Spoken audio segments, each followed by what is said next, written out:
복음이란 그렇죠, 그렇죠? 세례 얘기하기 전에 성찬이죠. 성찬 얘기하기 전에 그 복음서들을 자꾸 얘기를 하게 되니까 잠깐 복음서 얘기를 하는 거예요. 그래서 뭐 요한복음에는 그런 공간복음하고 다른 그런 성찬에 대한 이야기를 내적 성찬에 대해서 얘기하고 있었다. 뭐 그런 얘기를 오전에 조금 했었죠. 네. 복음이란 그 부분 한번 눈여겨 주시고요. 복음이라는 거 여러 가지로 얘기하죠. 복음은 뭡니까? 이렇게 얘기하죠. 근데 요 네 가지가 복음이에요. 예수님이 죽음과 부활이 있었다는 거죠, 그렇죠? 네. 그래서 인간이 이제 부활하게 되었다는 건데 예수님의 부활을 통해서 사람이 부활할 수 있다는 거, 그게 복음인데 그 부활 안에 드러난 한 뜻이 있었어. 그게 인간이 그 부활을 위해서 죄를 대속해 주셔. 십자가의 제물로 죽게 해서 그로 인해서 우리 죄가 사해지고 이게 복음이죠. 두 번째는 죄 없는 몸을 사망에서 영원히 구원하시는 거. 세 번째는 이 십자가 은혜로 구원을 받은 자는 하나님 영이 임한다는 거. 영이 임재로 영원한 생명을 마지막 날에 예수께서 몸을 부활을 입고 영생의 날로 돌아간다는 거. 예수님처럼. 이게 복음이에요. 그러니까 뭐 간단한 그런 복음이죠. 결국 이제 부활이죠, 그렇죠? 네. 그리스도의 부활 안에서 우리가 부활을 해서 몸으로 부활해서 간다. 이게 복음의 핵심입니다. 그 가운데 이제 제사함이 일어나고 성령이 임하고 그다음에 인도해 주시고 새 생명을 나게 하고 이런 게 있는 거죠, 그렇죠? 네. 예수 당시에는 그 사건이 생생하게 체험한 적이 많았고 모두시간에 여기까지 했을 거예요, 그렇죠? 네. 그래서 줄이 굳이 이렇게 글을 다시 쓰거나 복음서를 쓸 필요가 없었는데 네. 139페이지 와서 그러나 이제 먼저 1세대가 죽고 예수님을 체험한 사람들도 없어지고 네. 기억이 심해지니까 이제 복음서를 전기 형태로 남겨놔야 되겠다. 이런 일들이 이제 여러 군데서 일어났던 거죠, 그렇죠? 네. 자, 사복음서 개요입니다. 마태복음으로 와서 이제 여기 하다가 이제 쭉 한번 스키밍을 해드렸던 거예요. 유대인의 독자로 쓰여졌고요, 그렇죠? 그 다음에 구약에 예언된 메시아, 아브라함과 다윗의 전통을 이었다. 그렇죠, 그렇죠? 네. 다윗의 그 후손으로 참된 왕으로 오실 예수에게 맞춰져 있다. 그러므로 유대인들이 대망하는 뭐다? 하나님의 왕국. 왜 굳이 그 많은 사람 가운데 아브라함과 다윗을 얘기하느냐? 아브라함과 다윗. 물론 뭐 유대 민족이니까 다윗 계통의 그런 민족 계통의 왜냐면 북이스라엘과 남이스라엘이 솔로몬 이후에 르호보암 때 나눠졌잖아요. 네. 솔로몬의 아들 르호보암 때. 북이 이제 10지파, 남긴 뭐 베냐민 지파가 따라왔지만 그 다음에 이제 너무 소수 지파라서 지파 수를 넣지 않고 유다 지파에 예속돼 있었어요. 그래서 그냥 북의 10지파, 남쪽에 12지파인데 그냥 유대 지파, 유다 지파. 유다 같은 말이죠. 유다 지파. 유대 나라를 때는 유대를 쓰고 유다 지파할 때는 유다를 쓰는 거죠. 누구죠? 야곱의 네 번째 아들이죠. 그래서 유다가 첫 번째 아들이 누구예요? 루벤. 두 번째는 루벤 시므온. 세 번째는 레위. 그리고 네 번째가 유다잖아요. 레위 지파는 제사장 지파가 된 거예요. 이제 루벤 지파는 그 불륜 사건이 있었잖아요. 그래가지고 집안에 그래서 그 사람이 이제 장제 계열에서 뺐죠. 윤리적으로 문제 있다 그래서 그 지파는 장자 계열에서 빼서 이제 장자가 안 된 거죠. 그래서 유다가 장자가 된 거지 그냥. 시므온 지파는 너무 크게 큰 인물이 나오질 않았던 것 같아요. 당시에도. 그러니까 좀 시므온 지파는 신앙들이 그렇게 깊지 못했다. 또 큰 인물들이 나오지 않았다. 유다 지파에서 하는. 유다 지파가 이제 야곱이 예언을 했죠. 쉽게 말하면 떠나지 않는다. 사자율이 안 떠난다. 하는 언약의 언약. 그래서 고대 사회의 족장들을 이어나갈 때 족장 계대를 하는데 네 번째 유다에게 족장 계대를 해버린 거예요. 그게 우리는 그냥 예언이라지만 족장을 선언해 준 거죠. 그래서 네 번째 아들이 유다가 우리 족장 전체를 인도하는 족장 계열이다. 그 이후로 계속 나온 게 이제 북이스라엘 나눠지고 결국 여기는 여러 지파, 여러 민족과 섞여가지고 민족혼이 없어졌죠. 그러니까 남은 건 유다 지파만 남았어요. 그래서 바벨론 포로 이전에는 이스라엘을 했는데 바벨론 포로 이후는 이스라엘은 없어지고 유다만 있는 거죠. 그래서 유다 민족만 남았죠. 네. 그래서 그냥 유대 국가라 그래. 네. 사실 이스라엘이 아니야. 이스라엘은 바벨론 포로 이전까지지. 네. 12지파 전체. 근데 10지파가 없어지고 유다 지파만 남았으니까 네. 바벨론 포로 이후는 이거 다 다른 민족으로 변해버렸고 네. 유다 지파만 남았기 때문에 엄밀히 말하면 지금 유대인들은 아니 이스라엘은 유다 지파만 있는 거예요. 유다 유대 지금 있는 유대인들이 다 예. 유대인 저기 유다 지파 사람이에요. 유다 지파. 베냐민하고. 베냐민하고 예. 베냐민하고. 근데 바울은 바로 베냐민 지파 베냐민 사람. 지파. 그래서 자기 자랑했잖아요. 네. 우리가 북쪽 10지파에 속하지 아니 아. 우상 숭배하지 않은 지파다. 우리 끝까지 유다 지파를 쫓아서 하나님의 언약을 지켰다. 네. 언약의 계대를. 그래서 베냐민 지파가 되게 뛰어난 그런 족속이다라고 얘기하잖아요. 예.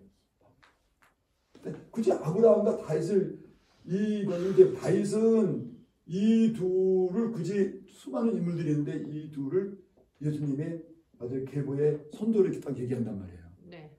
하나는 뭐예요? 아. 하나는 민족적 정통성이죠. 아. 하나는 뭐예요? 신학하기도 배우잖아요. 네. 이거 민족적 정통성. 예. 그다음에 이거는 뭐의 정통성? 왕권. 네. 그런 어떤 지도권. 네. 그런 왕권의 정통성이죠. 그래서 이 두 사람을 그 후손이다 이렇게 말하는 거예요. 그럼 다 있어요. 그러니까 자연적으로 유대인들을 대상으로 쓰기 때문에 그런 거거든요. 그러니까 유대인을 대상으로 유대인은 아브라함이나 다윗의 정통을 이어야만 네. 지도자로 여겨주니까. 그러니까 이제 그래서 마태는 굳이 아브라함과 다윗을 이렇게 적기를 하면서 거기 전통을 이은 사람이다 예수가. 거기 있네. 네. 유대 민족의 언약의 정통성. 네. 다윗은 이제 그 왕에다 맞춰가지고 네. 유대인이 대망하는 하나의 왕국을 정통이었다 이렇게 네. 얘기합니다. 그래서 이제 예수님은 그래서 사람들은 이제 마태복음은 천국 얘기가 많죠, 그렇죠? 그래서 천국, 왕국 이런 단어가 50여 나옵니다. 마가복음은 이제 좀 다르죠. 여러분들 공부했으니까 스스로 얘기를 해줄 수 있죠? 할 수 있겠죠? 로마 교회 신자들을 긴급한 요청 때문에 쓰여졌다고 말씀드렸잖아요. 그러니까 기본적으로 로마 교회는 이방인들을 대상으로 쓰여졌기 때문에 주로 이제 하나님 왕국, 뭐 유대 전통성 이런 것보다는 뭐 인류의 구원자, 하나님 아들, 인자 이런 얘기를 많이 하게 됩니다. 인자. 네. 그래서 지금 마가복음은 하나 아들 사랑이라는 말을 많이 하죠, 그렇죠? 예. 네. 백부장이 마지막에 저는 진정 하나님의 아들이요. 아들이었다. 아들이라는 것이 자꾸 이제 우리 자녀라고 하는데 그게 아니고 히오스예요. 뭐라고? 히오스. 이거는 좀 번역상에 지금도 자꾸 사람들이 이제 혼란을 일으키는 거죠, 문화적으로. 히오스는 자연생식이죠. 즉 그 부모님들이 그런 그 짝짓기를 해서 자연생식을 한 자녀를 말하는 게 아니죠. 히오스는. 이거는 그냥 어떤 법을 이은 사람을 말하는 거예요. 법의 전통을 이은. 그래서 제가 이제 이게 얘기할 때마다 좀 여러분 사용하라고 중고등부애들도 다 들어야 되니까 청년들까지 듣게 하려고 바람의 아들 자꾸 얘기하잖아요. 이정우는 지금 바람의 손자잖아요. 네. 안타가 없어도 뜬방길로만 해갖고도 돌아오니까 워낙 빠르니까 공보다 더 빨리 들어가니까 그러니까 이거 도저히 얘는 위험한 인물이다. 그래서 바람의 손자다. 손자. 그때 히오스예요. 히오스. 그러면 야구가 애를 낳나? 안 나. 그러니까 야구가 무슨 자연생식을 해. 그러니까 야구에도 야구의 아들, 바람의 아들 이렇게 그게 히오스예요. 네. 그런 거. 그다음에 당시에 이제 요건 이제 유대인들의 문화인데 조금 확장시켜 드리는 거예요 사고를. 여러분의 사고를 지평을 넓혀 드리는 거죠. 이거는 보면 다 있으니까 읽으면 되고 네. 여기 또 사이드 메뉴에 네. 풋노트를 달아드리는 거야. 달아드리는 건데 사이드에 이제 제가 갖고는 정보를 알려드리는 거지. 그래서 당시에 결혼식을 하잖아. 네. 유대인들 결혼도 유별나잖아. 네. 일주일 내내 하잖아. 네. 그러니까 그 결혼식 하는데 들러리를 혼인의 아들이라고 그래. 결혼식장의 아들. 그때 걔가 여자인데도 아들이라고 그래. 뭐야 히오스지. 결혼식의 히오스들. 그냥 다르죠. 히오스라는 개념이 여러 군데 썼거든. 예수님 때문에 썼던 건 아니에요. 그 다음에 이제 법적으로 이게 그 집의 재산을 상속받는데 때로는 아들이 없는 집은 양자를 준다든가 또는 청지기 아들한테 줘요. 집에 하인을 함어서 준다고. 그러면 엘리에셀이라는 사람이 예. 그 아브라함의 아브라함의. 청직이었잖아. 예. 근데 나이가 100세가 될 때까지 아이가 없다 보니까 그러니까 아예 엘리에셀에게 재산을 물려줘야 되겠다. 물려줘. 그래서 엘리에셀을 히옷으로 삼았죠. 예. 근데 하나님이 아니다. 너의 너에게 시가 올 거다. 믿음으로 기다려라. 그리고 이제 글쎄 맞지. 하나가 말하자면 생리가 끊어졌는데 예. 그래서 이제 갱년이 돼가지고 완경기가 됐는데 애를 낳잖아. 그게 그는 어떻게 보면 자연생수로 난 게 아니야. 내가 볼 때. 거기서 성령으로 잉태했어. 어떻게 아브라함이 암만 잠을 자도 애를 낳을 수는 없지. 여자가 자궁이 말랐는데. 그러니까 그는 하는 능력으로 난 거잖아. 그렇죠. 그러니까 어떻게 보면 예수님이 난 그런 정도의 성령의 간염은 아니지만 예. 하나님의 능력에 의해서 성령의 역사에 의해서 난 거란 말이야. 좀 기적이죠. 그리고 또 생각해봐야 돼. 어떻게 나팔관이 다 말랐는데 어떻게 애를 낳아요? 그러니까 그는 하나님의 관여로 그 순간에 잉태를 시켰는데 완전히 성령으로 난 건 아니. 성령의 역사에서 그 순간에 나팔관을 살아있게 했겠지. 예. 그래서 이제 그러니까 어떻게 성령의 간섭에 의해서 났다. 예. 특이한 이삭이지. 예. 그걸 히오스라고 그래. 예. 내 자식도 보내야겠다. 근데 엘리에셀이 만약에 그때 예. 그 가사를 자기가 개성을 했으면 그가 상속자잖아. 예. 그럼 그 사람은 히오스라는 거야. 아브라함이 히오스. 자연생식의 아들하고는 다르지. 근데 나중에 아니야, 네 씨가 네가 진짜 네 부인 본투에게 날 씨가 히오스가 될 거다. 네. 이게 된 거지. 히오스라고 그래요? 네. 우리는 뭐야? 우리는 히오스죠. 하나님의 히오스. 예. 아들 그러니까 페미니즘에 신학하는 사람들이 딸은 왜 없냐? 그러니까 이게 원문을 모르니까 이런 얘기가 나오는 거예요. 왜 딸이 없냐? 그냥 아들이요. 맨 도로 이런 줄 알고서 맨이나 워먼 이렇게 son이나 daughter 도로라고 생각해요. 근데 성경은 그런 도로나 son이 아니고 히오스를 말하는 거예요. 여러분이 하나님의 법정에서 아들이 돼버린 거예요. 네. 법에 의해서. 누가복음입니다. 그런 아들에 대한 얘기를 마가는 주로 하게 되는 거고, 누가복음은 일정 소대에 밝힌 대로 데오빌로잖아요. 네. 데오빌로. 데오스라는 게 하나님이고 필로라는 게 필레오니까 사랑, 하나님 사랑받는 그런 지방 장관. 그러니까 이제 데오빌로 각하 그런 거 보니까 그 당시에 일종의 왕족이었던 것 같아요. 왕족이니까 지방 장관이나 성주가 돼 있었지. 그분이 누가를 많이 도와줬고 누가를 또 사랑하고 그러니까 서로 친해. 그래서 그분에게 내가 예수에 대해서 좀 글을 쓰겠습니다. 라고 쓴 그 내용이 나와. 그쵸? 네. 후편 사도행전까지 다 데오빌로한테 쓴 거야. 네. 그러니까 사도행전도 그 지방 왕에게 보내는 문선지였다. 예. 그 얼마나 대단한 인간들이란 편지를 데오빌로 각하에게 그게 이제 지방 장관이죠. 맞으면 우리나라로 말하면 이제 내무부 장관한테 보낸 거지. 보냈는데 너무 친한 사람이니까 아주 진지하게 예수 얘기 썼는데 자기 선생님 얘기 썼어. 선생님의 선생님이지. 바울이 선생님이니까. 바울의 선생님이니까 선생님의 선생님이잖아. 선생님의 선생님의 얘기를 써야 되겠다. 그래가지고 여러 문서 마태마가 누가 요한을 참고해. 요한은 그때 없었지. 마태마가를 참고해갖고 누가복음이 또 다른 자료를 모아갖고 그래가지고 자기 나름대로 예수에 대한 그 이야기를 쭉 썼다고요. 그리고 사도행전까지 해서 보낸 거야. 데오빌로 각하에게. 그게 오늘 우리에게 남아서 성경이 되어 있는 거지. 대단해요. 대단한 거지. 나 그래서 더 부러워. 이런 인간관계가. 어? 이 사람들이 참 굉장히 영적으로 고생했던 것 같아요. 그래서 그런 만인의 구원자를 그린다. 그래서 주로 그 누가복음에는 어린아이 얘기가 많이 나와요. 네. 여성 얘기가 많이 나와요. 네. 여성 얘기가 많이 나와요. 그래서 누가복음을 여자들의 복음이라까지 그래. 그다음에 가난한 자, 사회적 소외자들, 병든 자들 이게 많이 나오죠. 예. 그냥 입체적으로 한번 봅시다. 누가복음 19장. 오늘 본문에 뒤에 나오는데 지나가는 게 잠깐 너무 이렇게 건조하니까 성경도 한번 들여다보고 누가복음 이제 과연 그런가 19장. 19장인지 모르겠어. 19장 같아요. 내가 집에 지금 19장이라고 생각하는데 18장이네.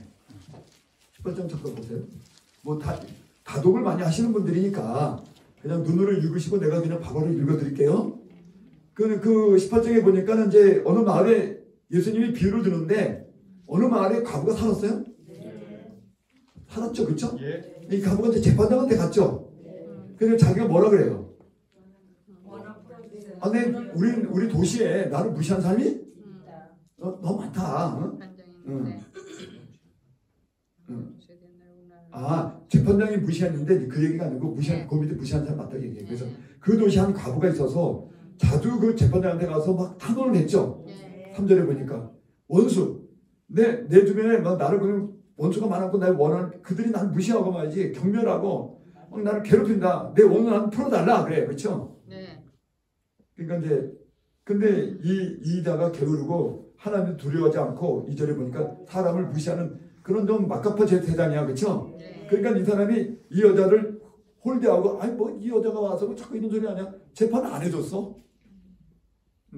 근데 그러니까 이제 그러다가 너무 귀찮게 하니까 그래 속으로 생각하다가 아 내가 이게 너무 힘들다 계속 와서 저러니까 내가 하나님을 두려워하지 않고 사람을 무시하나 이 가부가 나를 하나님은 무섭지 않는데 이 가부가 나를 굉장히 귀찮게 하니까 할 수 없다.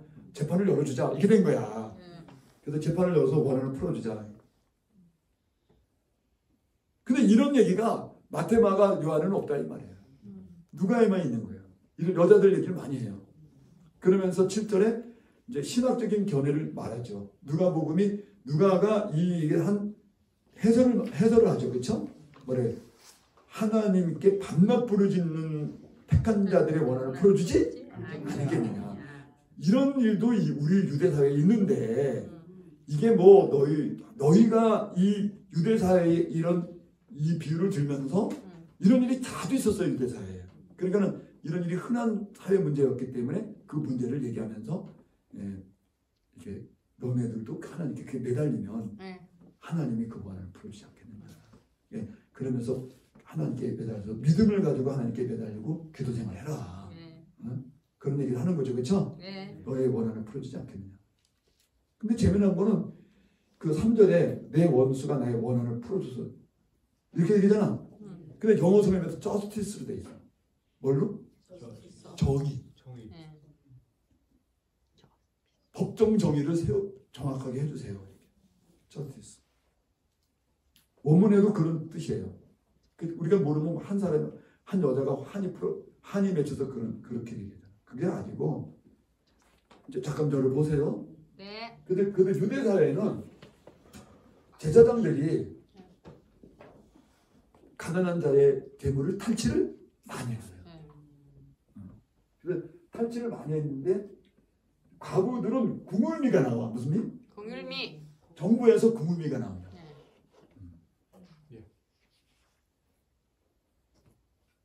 그래서 그런 좀 그 야이로 그 죽은 자 아들을 살렸는데 누구지 그게? 나인성 과부. 똑같은 거예요. 과부. 거기도 여자에게 나와.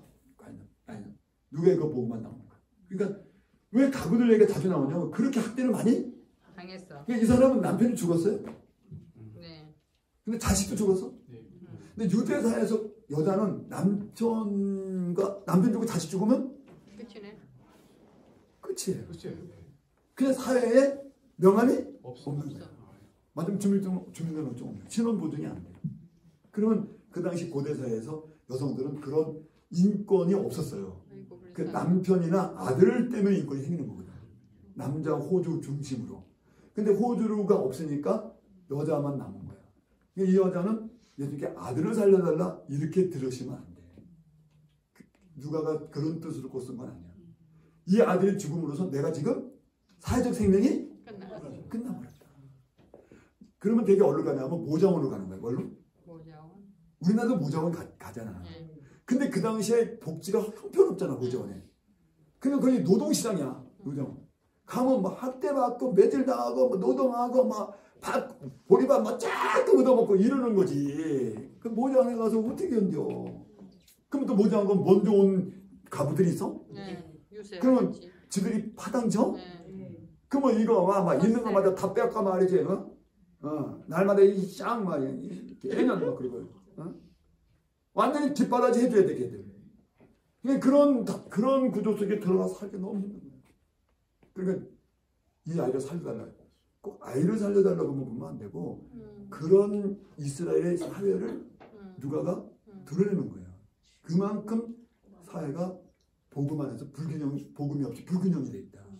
예수님이 이것을 치유하러 오셨다. 사람도 셈이지만 살지만 과부의 사회적 형편을 네. 그 아이를 살려주면 바로 신혼보증이 되고. 되는 거야. 그럼 떵떵거리고 살 수가 있는 거야. 사내아이가 있으면 자녀를 국가에서 걔에게 전토를 주게 되고 먹고 사는 걸 생계를 하도록 사회에서 복지가 다 간다. 근데 없어요. 그나마 구윤이가 나와. 무슨 나? 자녀가 없고 남편 없지만 여자가 모장원에 가는 경우도 있지만 뭐 그 당시에 모장원이지만 아니면 대개 어디 가냐면 배너에서 많이 나오잖아. 그 계곡에 동굴 그런 데로 가는 거야. 그냥 가부들끼리 모여가는 데로 가야 돼.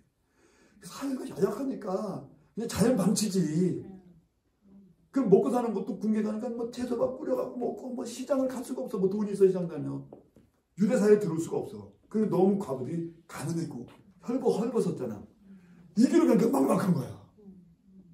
근데 남편이 부자였단 말이야. 그 여자는. 재산 다 몰 수도 있는.